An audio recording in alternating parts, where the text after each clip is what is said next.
so today we're going to be doing November favorites. This is actually the last regular favorites video of the year because at the end of December we're going to be doing the 2013 favorites to end all favorites, which I already know is going to be an insanely long video. I'm starting to make my list of products that I want to include and I'm just like, oh my gosh, this video is going to be like 30 minutes long, so get ready. But that one is not for a little while yet. So today we're still talking about the products that I used the most throughout November. So the first one that I wanted to show is this Batiste dry shampoo.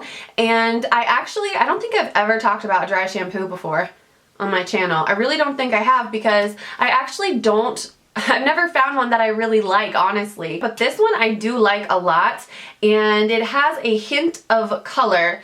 It's the dark and deep brown one. The reason I initially tried this was because I thought that it may help to kind of conceal some of my blonde roots when I start to get some of that blonde regrowth, and it definitely does. It's not too much. Like, it's very, very subtle tint, so it doesn't look crazy or fake or anything like that. And I also like the way that it just works as a dry shampoo because I didn't like the other ones I tried because I felt like they left a ton of residue in my hair and they just felt weird in my hair, and I don't think this one does that. It just kind of gives me some added texture and volume, especially on that second day or even third day hair when it starts to get a little limp and a little flat. They have a lot of different formulas, but I really like this hint of color, dark and deep brown. So the next thing I have is this NYX White eyeshadow base. Now I held off on trying this for a long time because I have the Jumbo Eye Pencil in Milk, and I kind of thought it was the same thing. Like, I figured this was just a potted version of that one, but I do think it is a bit of a different formula. Like, this one feels a little bit softer and a little bit more blendable. It's not as sticky as the Jumbo Eye Pencil, and I think one of the reasons I've been using this so much is because I've really been wearing a lot of matte eyeshadow looks more recently, and this makes those matte eyeshadows pop like nobody's business. Like, I'll just apply this to my lid with a brush and then apply like a cream color shadow on top, and it just really sets it off and just makes it look just so much brighter and gives more contrast, I guess, between my skin tone and the eyeshadow. So I really, really like this a lot. Again, the NYX White eyeshadow base. This is the Mally Volumizing mascara, and this is one of the first, I think the first Mally product I've ever tried. My friend Ashley, who I've known for a few years now, she actually started working for Mally recently, so she introduced me to a bunch of their products, and she hooked me up with this mascara, and I love this stuff from the very first time I tried this. The brush is actually just a very typical mascara brush.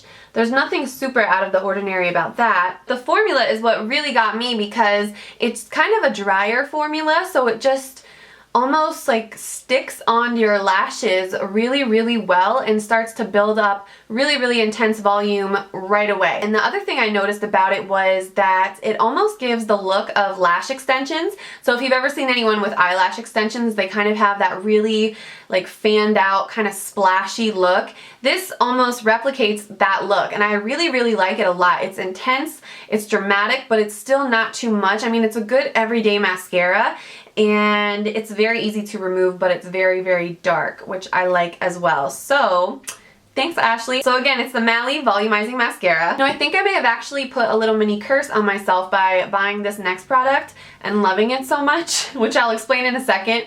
But this is the NARS Blush in the color Torrid, and it's kind of a brighter coral color, and I was really looking for something that was a little bit brighter that I could still wear with a darker smoky eye, and this is that color to a T. It is gorgeous, and you can see sometimes when I zoom in on the swatches I feel like it washes them out, but when I hold it back here you can really see how bright it is. It almost has a little bit of golden shimmer to it that just kind of gets brushed away when you apply it, so it doesn't really show up so much on the skin, but it is a gorgeous, gorgeous color. So the reason that I purchased this one is because you guys know I love my NARS blush in Luster. I use it almost every single day, so I thought I've had really good luck with that. I should try another one of their blushes. And I think Luster knew that I was cheating on it because it literally broke the day after I bought this. So I'm not going to give that one up without a fight though, so you can probably expect to see a video on how to repair your broken blushes and eyeshadows coming very soon. So the next product is my MAC eyelash curler. Now, to be honest with you, I have always sworn by inexpensive eyelash curlers and have gotten really, really good use out of my Revlon ones. I usually always buy Revlon eyelash curlers. A few weeks ago, we were going to Spain. We had a layover in Dublin, and I remembered that I had forgotten to pack my eyelash curler, and I'm just one of those people that have lashes that kind of stick straight out, so you can't really see them at all unless I curl them. So the Dublin airport had a MAC counter. Perfect. So I decided to try out one of their eyelash curlers, and I have to say I really, really love it a lot. You just have so much leverage with this one, and it just works so, so well. The one thing about this I will say is that the opening is kind of tiny. Like, you really have to kind of maneuver your eyelashes to really make sure they're all in the opening and are, you know, all getting curled. But it's not that bad because I think it forces me to be more careful so that I don't pinch my lid. My next favorite is the NYX Glam Liner Aqua Luxe Waterproof Liner in Glam Nude. Now, I originally bought this, I found this at Target, and I picked it up because I thought it was going to be like a shimmery nude color, which sounded really pretty, but it is actually a straight up glitter liquid liner, which I do like. I was actually pleasantly and pleasantly surprised by this because I don't know, you don't really see a lot of glitter liners. I mean, I know NYX has a few other ones in their line, and Urban Decay has really nice glitter liners, but they are pricey. I really like this just to do kind of like a thin line on the upper lash line, or just like a little pop in that inner tear duct. The problem with nude liners is that you can't really see the swatch, but I'll show you just in case. It's like a shimmery nude color with silver glitter. Now, I've kind of been getting back into wearing primers because for a while my skin was just kind of wigging out and I felt like my pores were really, really noticeable. I've gone back to using my Clarisonic regularly, and that has helped a lot. Like, within the first use, I noticed it helped so much. So definitely going to continue to use that every day. But another thing that really helped me out was the Benefit Porefessional primer. So I have been using this before all of my really full coverage foundations. I used it today under my Revlon Color Stay Whipped Cream foundation, and I just really like the way that not only does it minimize my pores, but it also kind of just evens out my skin tone in general. It has like a slight tint to it, and it's nothing that would be so noticeable that you know, that it would be like applying a foundation or anything like that, but it does kind of just even out your skin tone, and very, very slightly, and then I feel like I don't have to use as much foundation. So I've been really, really loving this a lot, and it just feels so good going onto your skin because it's so soft.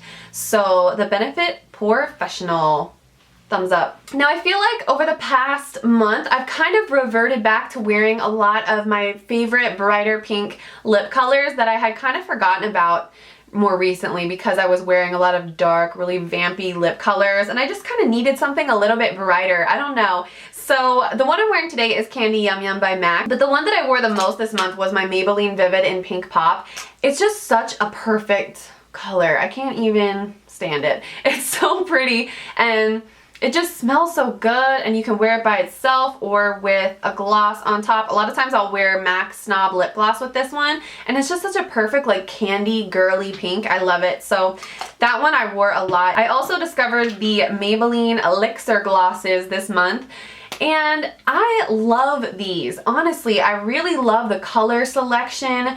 Out of all the lip products I tried, the Lilac one by L'Oreal, even the, what are they called? The lacquer bombs and the matte bombs. Out of all of those, and I know they're different types of products, but I was really most impressed with the Elixir glosses. This one is called Petal Plush, and it looks like just a really basic pink color, but you know, it's actually very, very pretty. It's a beautiful soft pink. It's perfect for every day. It's just very, very soft and feminine, and I love this one so much. And then another one that I think is gorgeous is this one called Hibiscus Haven, and this one is almost like Candy Yum Yum in a gloss form. It is gorgeous. And then this one is called Raspberry Rhapsody, and it's like the perfect cranberry color. It's a little bit more sheer, and then there you can get a better view of NARS Torrid blush, but this one is the Maybelline Vivid lipstick in Pink Pop. This is the Elixir in Petal Plush, and Hibiscus Haven, and then that one is Raspberry Rhapsody. You can see how it's a little bit more sheared out. So that does it for my November 2013 beauty favorites. I hope you guys enjoyed this video and are having a great week. And yeah, thanks for watching, guys. I'll see you in my next video.